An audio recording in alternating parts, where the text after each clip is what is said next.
देश की राजनीति में 18 जुलाई 2023 ऐतिहासिक राजनीतिक दिन बन गया है। आज एनडीए की बैठक दिल्ली में हो रही है।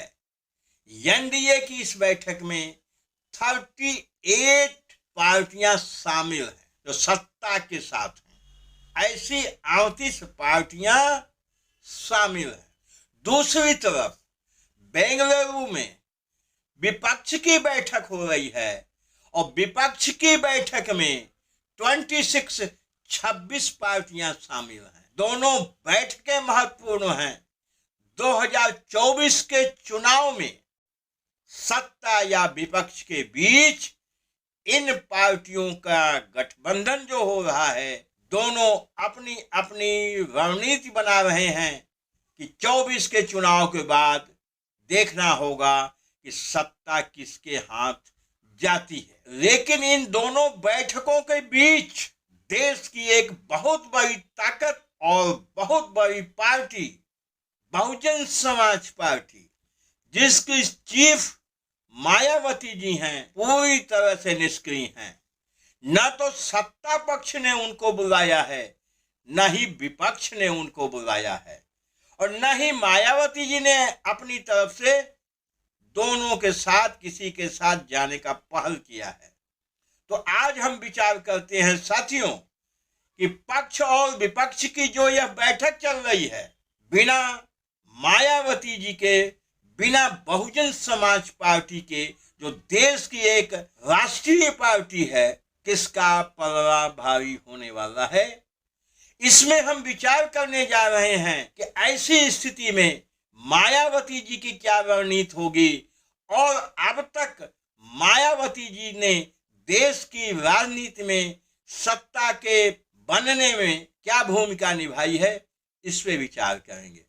सबसे पहले तो ये देख लें कि बहुजन समाज पार्टी की पूरे देश के अंदर उपस्थिति है।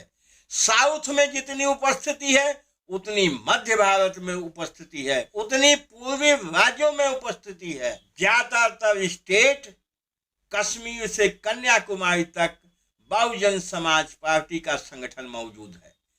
विधानसभा के चुनाव हो या पार्लियामेंट के चुनाव हो, अब तक के रिजल्ट यही बताते हैं कि बहुजन समाज पार्टी काफी अच्छा वोट पाती है और समय समय पर चुनाव में उनके एमपी एमएलए जीतते रहे हैं। अब ऐसी पार्टी को सत्ता पक्ष और विपक्ष इन बैठकों में क्यों नहीं बुला रहा है, यह बहुत ही रहस्यमय विषय है।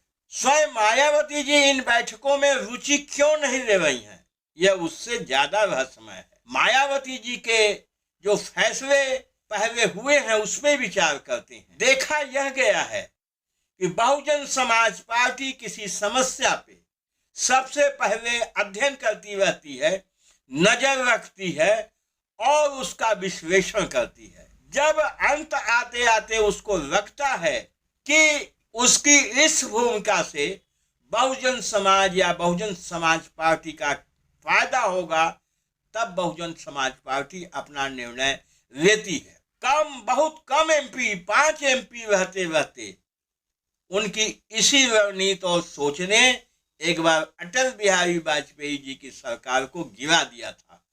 वोटिंग का रिजल्ट आने के पहले तक कोई नहीं भाप पाया था कि बहुजन समाज पार्टी की नेता मायावती जी क्या करने वाली हैं, और जब परिणाम आया तो देखा गया कि उन्होंने अटल बिहारी वाजपेयी जी के खिलाफ वोट कर दिया और उनकी सरकार गिर गई। इसी तरह से और तमाम निर्णय उन्होंने किए हैं कि देखती रहती हैं, तौलती रहती हैं, और जब उनको लगता है कि अब समय आ गया है, उसके हिसाब से वो फैसला करती हैं। इस बार आप इसको मान लें कि बहुजन समाज पार्टी के बिना न तो सत्ता पक्ष में बैठी एनडीए की सत्ता बनने वाली है, न तो विपक्ष को एक करने वाले गुट जो विपक्षी एकता की बैठक बेंगलुरु में कर रहे हैं, उनकी सत्ता बनने वाली है। सत्ता उन्हीं की बनेगी जिसको बहुजन समाज पार्टी चाहेगी। जिसको बहुजन समाज पार्टी के नेता मायावती जी चाहेंगी। उसका कारण आपको बता दें कि विपक्ष जिस तरह से यूनाइट हो रहा है, अगर यही स्थिति रही तो आप निश्चित मानिए कि भारतीय जनता पार्टी एनडीए कितनी भी कोशिश कर ले, विपक्ष से उसका चुनावी संघर्ष नेक टू नेक होगा। और ऐसी परिस्थिति में यदि मायावती जी एनडीए के साथ चली जाएंगी तो एनडीए की सरकार बन जाएगी, और अगर मायावती जी ने विपक्ष के साथ जाने का निर्णय कर लिया तो निश्चित रूप से विपक्ष की सरकार बन जाएगी। और माननीय नरेंद्र मोदी जी का जो सपना है तीसरी बार इस देश का प्रधानमंत्री बनना, यह सपना ही रह जाएगा। मायावती जी तीसरी ताकत के रूप में अब देखी जा रही हैं। एक तरफ एनडीए है जिसके पास 38 पार्टियों का साथ है, दूसरी तरफ विपक्ष जिनके पास आज तक 26 पार्टियों का साथ हो गया है।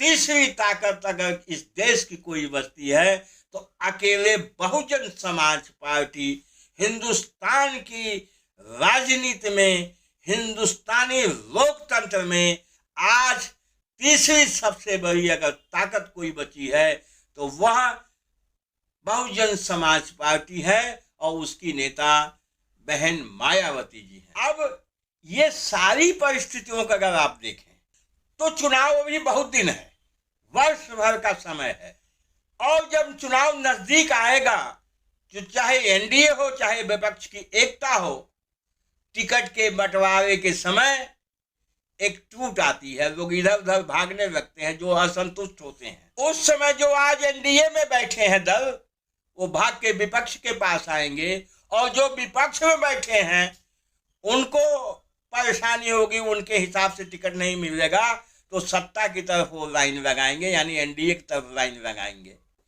समझा जाता है कि मायावती जी उसी स्थिति का इंतजार कर रही हैं कि जब पीक पे मामला पहुंचे, चुनाव नजदीक आ जाए, चुनाव की घोषणा हो जाए, और जब पार्टियां इधर उधर भागने लगे, भगदड़ की स्थिति हो, उस अवसर का लाभ उठाया जाए और तब विश्लेषित करके एक अच्छी और सफल रणनीति बनाई जाए जिससे 2024 के चुनाव में इस देश के सत्ता की बागडोर की चाबी बहुजन समाज पार्टी के हाथ आ जाए। इस पे आपका क्या विचार है साथियों, कमेंट करके बताइएगा। बस साथियों, इस वीडियो में इतना ही। वीडियो अच्छा लगा हो लाइक करिएगा, शेयर करिएगा। हमारे चैनल पे मेहमान हैं, फर्स्ट टाइम आए हैं, सब्सक्राइब अवश्य कर लीजिएगा। Thank you very much.